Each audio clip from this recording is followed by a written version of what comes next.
Mereka ini memang situasinya mencekam, bisa dikatakan kita harus kucing-kucingan dengan mereka hanya ingin beberapa tambang ini tetap beroperasi sekalipun ilegal. Menindak secara tegas usaha-usaha yang bersifat ilegal. Termasuk emaskah atau? Emas, Kak. Ini tambang emas. Tambang emas. Sama apa dia makan? Kalau nggak sama dulang itu. Dulang itu mata pencariannya. Tambang-tambang ilegal itu berhenti sebentar saat kejadian kasus polisi tembak polisi. Saya yakin Enggak sampai SAM gitu-gitu itu bos yang besar yang tahu.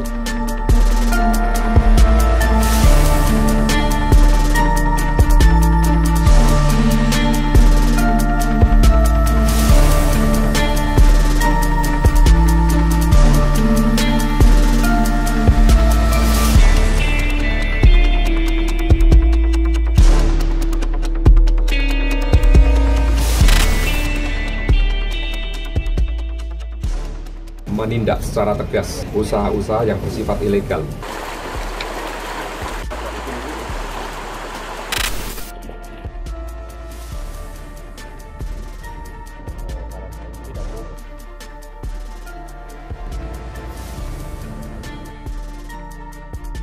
Kasus polisi tembak polisi di Solok Selatan yang terjadi pada Jumat dini hari 22 November 2024 ini menyita perhatian publik. Tidak hanya berkaitan dengan kasus penembakannya saja yang kita ketahui sempat terjadi beberapa kali oleh oknum kepolisian, tetapi yang juga disoroti publik ini adalah trigger maupun juga memicu begitu ya, apa yang kemudian ini memantik emosi dari AKP Dadang sehingga melakukan penembakan terhadap AKP Ulil.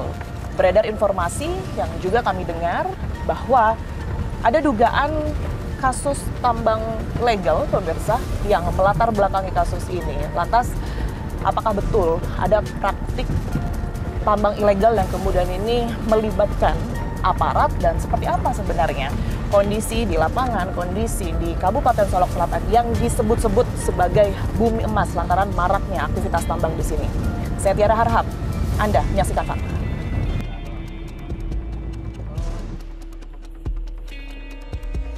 Saat ini pemirsa saya mau mengarah ke salah satu titik yang kemudian ini disebut-sebut sebagai tambang ilegal ya. Banyaknya aktivitas di sini dan kami menuju ke salah satu titik harus menggunakan mobil khusus double cabin begitu karena memang untuk mempermudah akses ke sana dan saya tidak sendiri. Nanti saya juga akan berbincang begitu dengan salah satu aktivis sudah berada di depan saya sebenarnya. Ya Kita kan? nanti berapa lama Bang ini perjalanan menuju ke TKP Bang? Kalau dari jarak tempuh kita sekarang, Kak, kisaran anggaran 2 jaman lah, Kak. 2 jam ya? Iya, 2 jam. Ini namanya apa Bang? Wilayahnya? Kalau wilayah ini namanya Sangir Jujuan, Kak. Kecamatan Sangir Jujuan. Sementara sasaran kita hari ini Sangir Batanghari, Kak. Sangir Batanghari. Jadi di sini kegiatan tambang ini ada beberapa kecamatan. Kecamatan Sangir, Sangir Jujuan pun ada juga arah ke sana, ke jauh ke sana, Kak, lewati hutan. Kemudian Sangir Batanghari. Jadi Sangir Batanghari ini bahkan di sepanjang pemukiman warga pun masih sudah dikerjakan tambang. Oke, nanti kita sama-sama lihat seperti apa kemudian ini kondisi di lapangan ya. Memakan waktu 2 jam berdasarkan informasi dari Bang Indra tadi. Kita akan temukan faktanya. Ini kita udah sampai ya? Udah. Ini udah lokasi, Kak. Udah titik apa nih? Ini muara. Kita arah ke bawah, ke arah ke Damas Raya, Kak. Oke, tapi tempatnya ini namanya? Tempat ini Muara Sangir namanya. Muara Sangir. Ya, sebelah sana tuh Ombak Gubu namanya, Kak. Oke, kita boleh berhenti di sini ya Bang ya? Mungkin biar bisa lebih dekat Ya, lihat area tambangnya di depan sini. Nah, ini Untuk aja. mendekat ke sana caranya gimana Bang Indra? Harus nyebrang kita, Kak. Oh, harus nyebrang. Kalau Jadi ini udah titik terdekat ini ya? Iya, Anda di titik, Kak. Sebentar.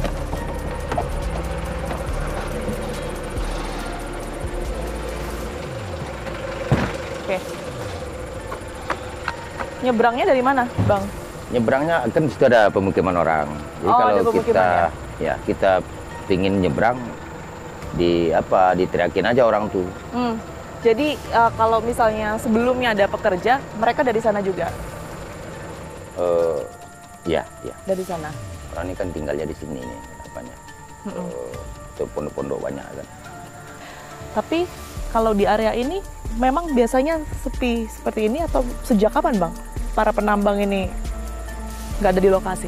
Biasanya Kak, kalau di saat ada informasi nanti ada sesuatu, misalnya ada yang turun gitu kan, orangnya udah pada pergi. Biasanya kan rame, kalau aktivitas ke jalan rame kan, banyak warga-warga sini yang anak dulang atau apa itu kan tempat tinggalnya anak dulang Kak. Yang mana tuh? Yang tenda-tenda biru. Oh, yang biru-biru ini ya? Iya, iya. Yang biru-biru ini tempat tinggal atau tempat istirahatnya para penambang? Ah, iya. Bukan, itu orang yang dulang Kak. Warga yang dulang cari hidup di situ gitu. Warga sekitar? Warga sekitar, bahkan ada juga yang dari luar. Oke, berarti yang ada di sini termasuk emas kah atau Emas Kak. ini tambang emas? Tambang emas. Mereka ini sebagian besar dari mana Bang Indra? Kalau yang jelas kalau untuk pekerja itu tetap orang kita sini. Oh, oke. Hanya saja Warga nanti sekitar ya? warga sekitar. Namanya investasi yang punya nanti peralatan kerja itu kan butuh modal besar. Biasanya ada yang dari luar. Kita mungkin bisa lihat ke area yang lebih dekat Bang Indra. Iya.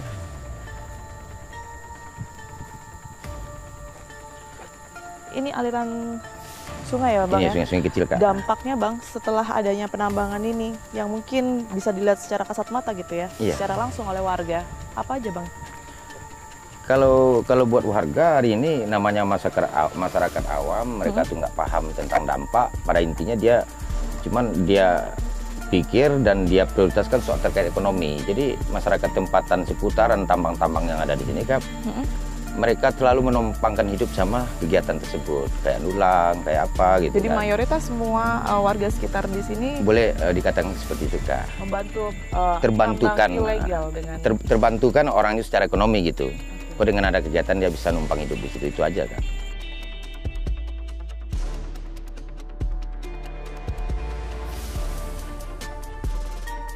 Bang, tapi setelah ini ada lokasi yang kayak pertama tadi kita datengin kan ya? Sebetulnya itulah mau kita lihat dulu Kak ya. Sebetulnya kita untuk datang turun ke lokasi itu seperti saya bilang tadi, asumsi warga itu berbeda. Jadi seolah warga tuh suka kalau kegiatan ini selalu ada gitu, karena dia bisa numpang ekonomi di sana gitu. Tuh, contohnya tuh. Balik ini ya? Iya, pokoknya seputaran pinggiran sungai ini. Bisa nggak ya Bang kita mendekat ke sana Bang? Mungkin Itulah masalah mendekat tuh sekarang yang kita tengok. Nah, itu dia tuh. Mungkin bisa ada jalur ke bawah mungkin. masuk ke sungai ini, ke bawah nih. Kayak orang apa gitu. Kayak kita mau ke sungai gitu kan. Di bawah itu tadi Nana. Tapi dengan adanya pemberitaan kemarin, berarti di sini respon dari warga sendiri gimana Bang? Pada intinya ketika ada raja, boleh dikatakan raja, aparat turun kemudian menangkap ya, menangkap warga ataupun menangkap pekerja. Sementara pekerja yang ditangkap itu Kak, biasanya nggak ada yang sampai ke kantor polisi. Lantaran warga tempatan itu nanti membantu untuk menahan supaya jangan dibawa sama kepolisian gitu. Menahan hasil tangkapannya gitu. Itu asbuk tuh yang hitam tuh, yang kayu tuh ya. Nah, itu asbuk itu tempat nyaring emas sama koral sama apa tuh. Nggak ada, sawah nggak ada gitu kan. Untuk pelarian pertanian nggak ada. Cuma hasil kebun, mungkin itu nggak semua juga yang ada.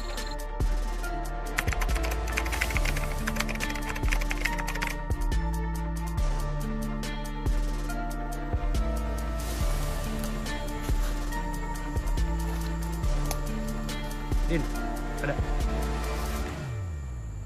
Hah? Gue pengennya yang ada gubuk sekalian gitu loh. Apa? Gue pengennya yang ada gubuk biru di situ. Di situ nggak ada? Bawah situ nggak ada? Ada yang di sini nih, yang deket sini nih.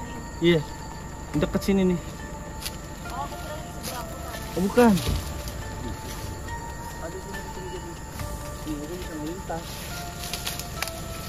Lagi nggak ada orang kelihatannya, ya kan?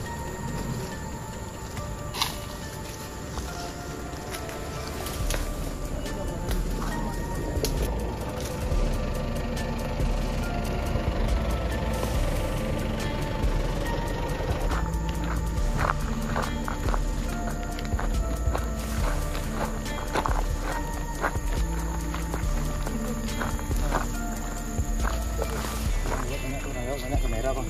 Mana?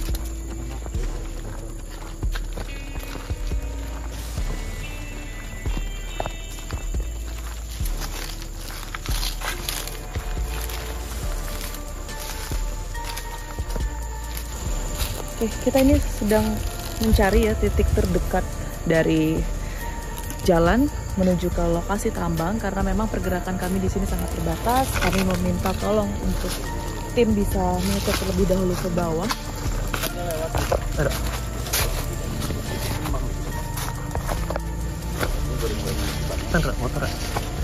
Motor.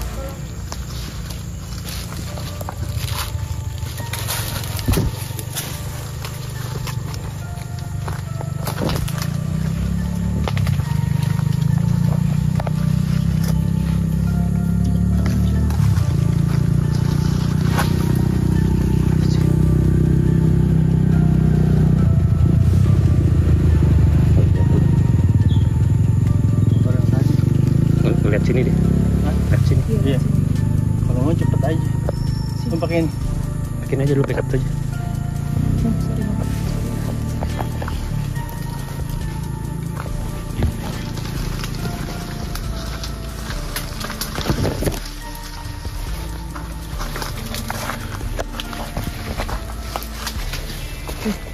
Kita lagi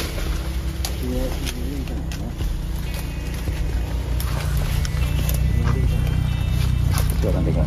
Nih. Di sini aja kan udah kelihatan gitu nanti.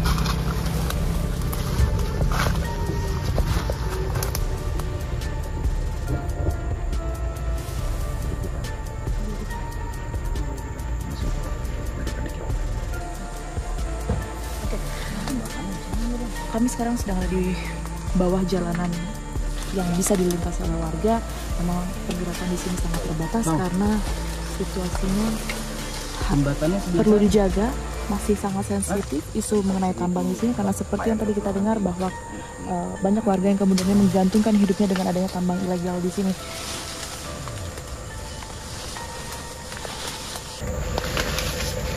Dari titik saya ini memang hanya ada dua gubuk begitu ya yang terlihat di sini. Nampaknya itu adalah tempat para pekerja tambang ataupun juga warga sekitar yang terlibat dalam tambang ilegal ini beristirahat dan juga mengoperasikan alat-alat yang kemudian ini ada di sini untuk melakukan penambangan.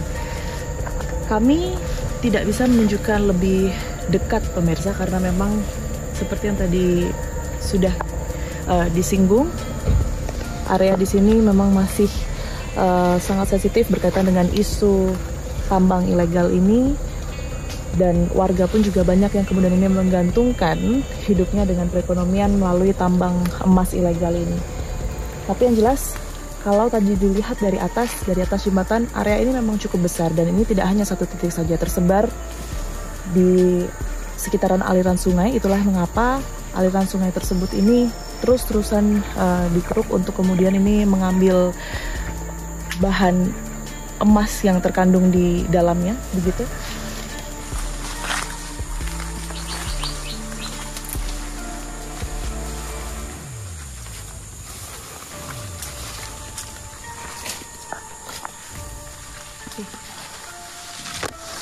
Seperti yang Anda lihat, pemirsa, ini memang situasinya mencekam, bisa dikatakan kita harus kucing-kucingan dengan mungkin pekerja tambang sekitar ataupun juga warga, karena informasinya memang karena mereka menggantungkan hidupnya, mereka hanya ingin bahwa tambang ini tetap beroperasi sekalipun ilegal.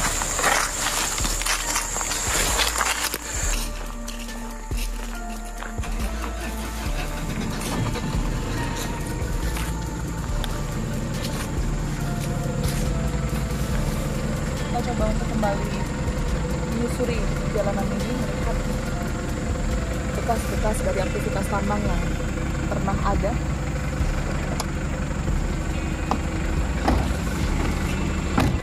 Nah, di sini Bang, betul? Yang untuk alat-alatnya di mana?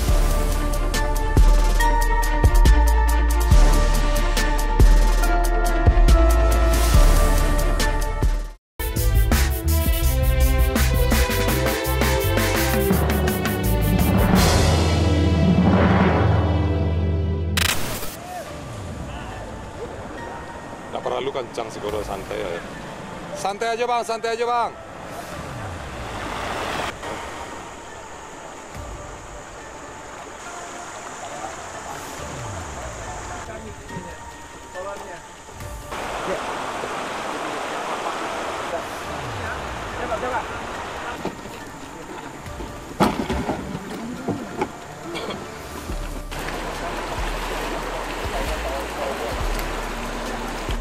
pada hari ini, Kamis tanggal 28 November tahun 2024, penambangan yang diduga ilegal. Saat ini kami berada di bantaran sungai yang berada di kawasan hutan di wilayah Solok Selatan, dan kami mendapatkan beberapa peralatan yang sore hari ini sengaja akan kami hanguskan, akan kami bakar. Yang jalannya besar, ada 2 jalur kosong. Kali ini kami mengarah ke salah satu titik lokasi di Solok Selatan, tambang ilegal lainnya pemirsa. Ini adalah di lokasi atau di wilayah Pamong Kecil, Solok Selatan. Informasinya ini adalah lokasi di mana Kapolda Sumatera Barat, Irjen Pol Suharyono ini sempat melakukan penertiban di titik ini, bahkan membakar sejumlah barang bukti berupa alat-alat penambangan yang masih ada di sana. Kita akan lihat seperti apa lokasinya, karena informasinya memang wilayah ini adalah tipe galian jenis C, galian C begitu, tapi masih akan didalami lebih lanjut. Apakah ada kandungan emas di dalamnya, nanti akan kita lihat di sana. Dan kami pun juga saat ini didampingi oleh salah satu sumber kami yang kami tidak bisa sebutkan identitasnya. Ia merupakan warga sekitar yang dulu juga sempat menjadi pelaku pekerjaan tambang emas ilegal di wilayah ini. Kita akan lihat seperti apa kemudian ini wilayahnya. Kita tempat-tempat. Kita sudah sampai di tepi aliran Sungai Pamong Kecil. Informasi yang kami terima ini adalah pusat dari tambang emas, betul ya Bang? Pusatnya berarti di sini ya. Oke, pusat dari tambang emas yang berada di Solok Selatan. Dan di sini pula lah pemirsa, pihak dari Polda Sumatera Barat kemarin melakukan razia sidak secara langsung. Saya akan menunjukkan titiknya kepada Anda. Oke, sebagai informasi yang tadi saya injak dan titik di mana kami berjalan ini, informasinya adalah tambang emas, dan di bawah kami ini mengandung emas, betul ya Bang ya? Nah, di sini Bang, betul? Yang untuk alat-alatnya di mana? Di sini. Oke. Di sini sebelum adanya Kapolda Sumatera Barat tiba, ini adalah lokasi alat-alat dari tambang emas yang ada di lokasi tempat saya berada ini pemirsa. Yang kemudian ini disita dan dilakukan pembakaran di sekitaran area ini. Kami tidak melihat adanya bekas-bekas, tapi mungkin di sebelah sana ada sedikit. Saya akan coba jalan ke sana. Kita coba untuk mendekat ke area kayu tersebut ya. Saya akan menunjukkan kepada Anda pemirsa bahwa inilah yang kemudian ini dimaksud tambang ilegal yang beberapa waktu yang lalu ini menyita perhatian lantaran adanya kasus polisi tembak polisi. Ini adalah salah satu sisa dari pembakaran yang dilakukan.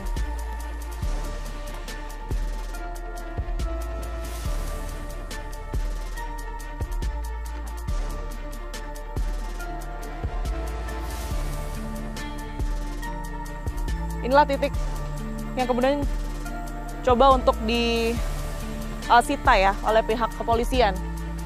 Dan informasi juga bahwa yang saat ini terlihat seperti danau di sebelah kanan saya ini, tadinya adalah tambang emas yang sudah selesai dikeruk.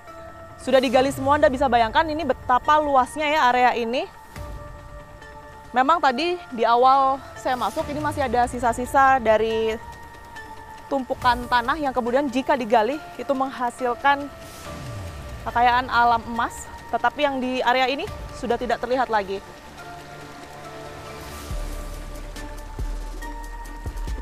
Dan di seberang sana pemirsa, jika Anda bisa lihat ya dari kejauhan, itu adalah tanah semacam gundukan begitu, yang tadinya mungkin ditanami oleh pepohonan, tetapi kemudian ini oleh para penambang dilakukan yang namanya tembak bukit dengan menggunakan robin gitu ya. Ini prosesnya seperti apa Bang? Gundukan pasir, terus ditampung pakai karpet. Oke. Dicuci pakai dulang. Oke. Jadi setelah dilakukan target ke arah sana, ditampung dengan menggunakan karpet begitu. Setelah itu dilakukan pencucian dengan menggunakan dulang. Di situ langsung kelihatan emasnya, Bang. Langsung kelihatan emasnya ya. Prosesnya berapa lama kira-kira? Nggak nyampe 1 menit. Oke. Di titik sana itu bisa dikatakan berarti paling banyak ya, Bang ya? Paling banyak itu. Paling banyak sini areanya. Oh. Alat yang ada di sini, Bang, ini biasanya apa nih? Alat berat ekskavator kah? Ekskavator. Oke, ekskavator. Lubang ini kayak ekskavator. Jadi lubang-lubang yang kita lihat ini tadinya digali dengan menggunakan ekskavator untuk menghasilkan emas. Oke. Dimasukin ke box ini. Dimasukkan ke box ini. Yang kemudian saat ini kita sudah tidak bisa melihat box itu lagi karena memang sudah dilakukan penertiban, kemudian juga pembakaran oleh Kapolda, begitu ya. Oke, jadi kalau saya lihat dari ujung yang ada di belakang saya, baik itu yang sudah menjadi wilayah perairan atau danau ini, pemirsa, sampai ke depan saya sana, ini kira-kira 10 hektar besarnya wilayah dari tambang emas ilegal ini. Tapi informasi yang kami terima, ini terakhir beroperasi ini pada tahun 2021, begitu. Sejak itu tidak lagi beroperasi karena memang berdasarkan informasi dari sumber kami, kandungan dari emasnya ini sudah mulai berkurang. Jadi kalau bisa disebutkan tadi setelah dilakukan tembak bukit di seberang sana, di saring begitu ya, karena ditampung dengan menggunakan karpet, dimasukkan ke dalam box, dan sisa-sisanya tersebut ini dibuang di awal kita masuk wilayah ini tadi, yang sekarang masih kita bisa lihat begitu ya. Dan sekali lagi, kami sudah mencoba untuk kemudian ini mencari informasi dengan salah satu mantan penambang yang pernah bekerja di sini. Ia pun mengatakan bahwa ini bukanlah tambang ilegal galian C, tapi merupakan tambang emas yang kemudian ini nilainya jika ditotal 1 bulan mereka yang bekerja di sini ini bisa mencapai dan juga menerima penghasilan puluhan miliar hingga bahkan ratusan miliar. Anggar sampai saem gitu-gitu itu bos yang besar yang tahu. Bos besarnya ini siapa?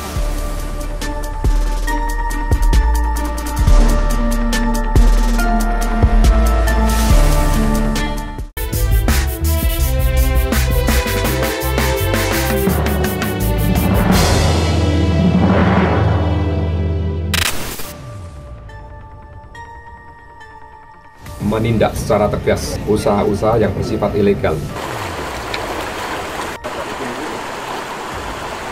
Di depan saya sudah ada salah satu mantan pekerja tambang di Solok Selatan, pemirsa. Saya panggil dengan nama Raffi, ini adalah nama samaran demi kenyamanan dan juga keamanan narasumber saya. Mas Raffi, terima kasih waktunya untuk kami. Mungkin boleh diceritakan terlebih dahulu ya. Awal mula bergabung sebagai pekerja tambang, ini taunya dari mana bahwa itu berpotensi? Yang ngajak siapa? Yang ngajak adalah teman. Teman ini adalah anak bok. Anak bok ini kerjanya tukang nyuci alat pakai dulang. Dulang itu berarti tambang tradisional gitu ya? Iya, pakai dulang dicuci emasnya, pakai dulang. Nah, habis itu baru dimasukin ke botol. Tapi sebenarnya udah dari berapa lama itu kerja sebagai pekerja tambang? Setahunan lah. Setahun? Iya. Dari tahun? Dari tahun 2022. Jadi saya udah lama berhenti. Waktu itu di mana areanya? Di Abai. Terus sempat dengar informasi juga tadi di dekat Sungai Pamong Kecil. Ya, Pamong Kecil juga sempat? Iya, sempat. Oke, berapa lama di Pamong Kecil? Itu pergi sama orang aja sebulan. Sebulan? Sebulan. Oke, tapi sama nggak sih mungkin area 1, area 2, dan yang lainnya tuh prosesnya, tahapan kerjanya sama? Beda. Beda? Beda. Ini saya mendulang. Dulang itu maksudnya ada pakai kayu.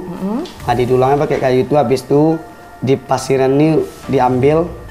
Habis diambil pasir yang hitam, nah, dimasukin ke botol. Itu udah nampak emasnya tuh. Sekali dulang tuh berapa lama? Paling waktu yang dibutuhin? 10 menit lah. 10 menit? Ya, 10 menit. 10 menit tuh kira-kira dapat berapa gram ya? Paling kalau rezeki dikasihnya 3 bonci, 1 bonci. Itu kalau dirupiahkan, ya, Mas Raffi, itu berapa tuh berarti? Anggaran 500 lah. 500.000? Iya, 500.000. Jadi gimana aturan hitungannya gimana tuh? Kalau setelah nambang pembayarannya yang paling banyak diterima ini pernah sampai berapa? Kalau dilihat teman, semuanya itu adalah anggaran seratusan lah, sejutaan. Sejuta? Beratusan jutaan. Ratusan juta? Iya. Satu bulan pernah menghasilkan uang ratusan juta berarti? Iya. Dari hasil tambang itu? Iya. Anggaran sampai SAM gitu-gitu, itu bos yang besar yang tahu. Nah, bos besar? Ya. Bos besarnya ini siapa? Yang nggak tahu. Mas Raffi nggak pernah ketemu siapa Nggak. yang kemudian memerintahkan langsung ke Nggak. situ, yang pemilik tambangnya mungkin Nggak. sekalipun ilegal? Nggak pernah. Jadi koordinasinya ini sama siapa, Mas? Itu sama bos yang di atas. Siapa itu? Bos saya yang di atas. Bos yang di atas itu dari mana? Dari bos yang punya alat nih. Koordinasi, yang setahu Mas Raffi, koordinasi yang dilakukan oleh para pekerja tambang, mereka yang dulang ini, dengan bos yang tadi Mas Raffi sebutkan, itu gimana koordinasinya? Perintahnya biasanya gimana? Kalau mendulang nih Kak, dikasihnya ini pasir sama alat itu, dikasihnya pasir sama alat, itu didulang, kita dulang, kita nggak ada kerja sama orang, tergantung sama kita aja kerja atau enggak ya. Kalau mau bawa alat, kalau mau bawa bok. Kalau mau tembak bukit. Itu alat-alat sudah disediakan ya? Udah sih. Jadi kira-kira perlu modal berapa sih warga sini kalau misalnya mau nambang, mau mendulang gitu? Modal sini 500 jutaan lah Kak. Kalau modal pertama nih yang gawatnya. Tapi itu bos besar ya, bukan warga? Bukan, itu bos besar. Oke. Alat-alatnya yang biasa dipakai atau mungkin tekniknya kali ya? Paling sering dipakai Ya. robin, itu alat mesin. Robin, dompeng, selang, bok, ekskavator. Itu sering dipakai sama orang tambang. Kalau robin ini tembak bukit pakai air. Nanti ditaruh pasirnya di karpetnya di bawah. Nanti kan emasnya ke bawah larinya. Bok tuh sama alat Itachi. Ada yang kayak danau tadi, diambilnya pasirnya kayak danau. Nah, di stapet namanya. Nah, di stapet masukin ke lubang. Habis itu masuk ke lubang, taruh ke box. Di box itu adalah karpet sama air, batu-batu besar yang masuk box air. Yang paling mudah dan yang mungkin yang paling sering dipakai sama Mas Raffi ini yang teknik yang mana? Pakai alat apa? Dulang. Dulang ya. Itu juga paling banyak dipakai sama warga sini Iya, berarti. paling banyak lah Solok Selatan. Ada informasi kalau Solok Selatan ini kan banyak sekali emasnya. Sampai disebut bumi emas kalau nggak salah Mas. Sebulan itu informasinya 30 kilogram emas. Ini benar Mas Raffi? Kalau yang kayak sekarang ini daerah bawah yang banyak. Memang daerah Solok Selatan, tapi daerah Abai. Abai ya? Abai yang sekarang. Kalau sebelumnya? Sebelumnya nggak ada. Orang buat beli minyak aja yang ada. Buat putaran lah. Ya, tapi betul sampai sebulan 30 kilogram emas itu. 30 itu jarang pula orang yang ngasih kabar. Tapi kalau orang udah nampak cair, tambang emas nih, ribut semua. Dari warganya Dari sendiri? warga sekitar, ada razia ini macam. Oh, razia. Sering razia dalam 1 tahun? Sering lah, minggu aja ada razia. Jadi artinya menurut Mas Raffi ini ada warga yang setuju juga, tapi ada yang nggak mendukung? Nggak setuju, kenapa? Karena kan mungkin setahu saya, dengar dari beberapa komunikasi sama warga juga, mereka terbantu justru ya dengan adanya tambang ini, banyak yang kerja di situ ya? Iya, emang banyak yang kerja di situ kan. Bicara mendulang. Orang mencari makan sehari-hari, sama apa dia makan? Kalau nggak sama dulang itu. Dulang itu mata pencariannya. Mas, tadi sempat disebutkan ya cara-caranya bermacam-macam. 1 bulan pun dapatnya lumayan ya, ratusan juta. Ini sebenarnya dijualnya kemana pada saat itu?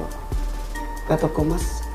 Langsung, artinya Langsung. Mas Raffi ini ada perantara kah atau Mas Raffi yang lakuin langsung penjualan itu? Langsung. Kalau saya sama pakai dulang itu, langsung saya jual ke toko emas. Mas, tadi kan saya sempat ke Pamong kecil ya, Pamong kecil itu tadi. Kalau di situ sendiri banyak Mas, seberapa banyak Masnya? Itu lah udah per kilo-kilo naiknya kita. Di situ? Ya. Terus tadi sempat semacam kayak ada longsoran ya di antara pohon-pohon. Itu nembak bukit namanya tuh, pakai Oh, robin. itu yang namanya nembak bukit. Itu pakai robin. Dan itu prosesnya paling cepat atau gimana? Cepat, itu yang cepat. Nembak bukit tuh. Itu informasinya juga salah satu lokasi yang sempat didatangi Kapolda beberapa waktu lalu ya? Iya. Betul ya? Dampak yang paling parah yang mungkin bisa Mas Raffi ceritakan ya? Kejadian langsung mungkin di depan mata. Kalau misalkan di kayak danau tadi itu, kan ada orang di bawahnya tuh, airnya kering tuh. Habis kering itu di bawahnya tuh roboh lah pasirnya ke bawah. Di situ orang sering, ya di situ orang yang sering mati, longsor. Di sekitaran lokasi tambang itu, kan kalau nggak salah saya tadi juga lihat ada gubuk-gubuk gitu ya, Mas Raffi ya. Itu untuk apa Mas? Itu umpuran pasir yang siap ngali lubang, masukin ke box. Habis masukin ke box tuh buang batu-batunya ke pinggirin tapi itu. Bukan untuk tempat istirahat para pekerja tambang misalnya. Bukan. Jadi pekerja tambang itu nggak ada yang tidur di situ, istirahat di situ. Tidak, dia ada pondoknya. Mas Raffi, tadi kan saya sendiri sempat datang ya ke sekitaran Pamong Kecil, salah satu tambang di sana, dan lihat ternyata sebagian wilayah di situ daratan begitu, itu sudah jadi perairan, jadi semacam danau gitu ya di dekat aliran kali. Itu memang tadinya danau kah? Atau seperti apa? Karena kan informasi yang kami terima itu adalah bekas dari aktivitas penambangan. Kalau itu bukan danau, kalau itu lubang.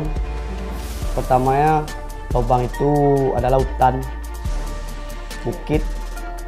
Masuklah alat ini, masuk alat ini. Eskavator. Ya eskavator, dimasukin eskavator, digalinya lah.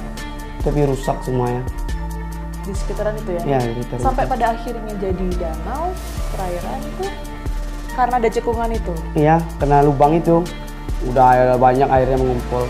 Dan lagi ada semacam gundukan tanah gitu ya di sekitaran yang tadi wilayah Pamong Kecil itu awalnya atau itu disebabkan oleh aktivitas penambangan kah atau memang seperti itu kondisinya? Memang dari penambangan. Kumpulan pasir diambil sama alat, dibuang ke sana.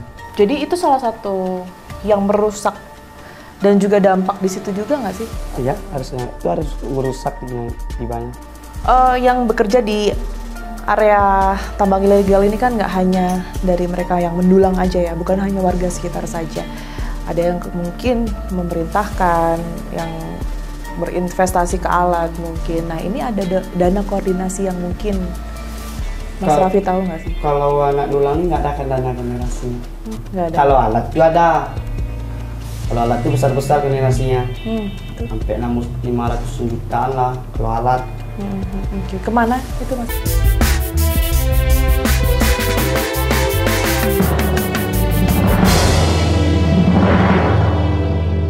Di saat para perwira kami dan seluruh anggota kami, seluruh jajaran menindaklanjuti apa yang menjadi perintah pimpinan, yaitu menumpas habis segala sesuatu yang bersifat ilegal, baik itu illegal logging, illegal fishing, illegal mining, termasuk human trafficking, people smuggling, dan seterusnya. Menjadi atensi dari Bapak Presiden dan juga pastinya kementerian lembaga menindaklanjuti hal ini.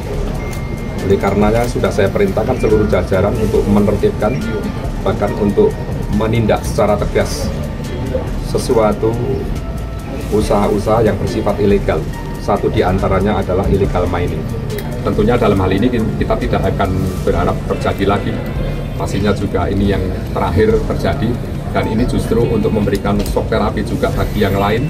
Para penambang-penambang yang sifatnya ilegal itu tutup menghentikan, karena memang dalam minggu-minggu ini, bulan ini, sampai ke depan kami akan menindak tegas bagi pelanggar-pelanggar, terutama illegal mining yang sifatnya pasti akan merugikan negara dan kita semua. Mbak Indira dari Direktur LBH Padang, Mbak Indira, makasih waktunya sekali lagi untuk Fakta.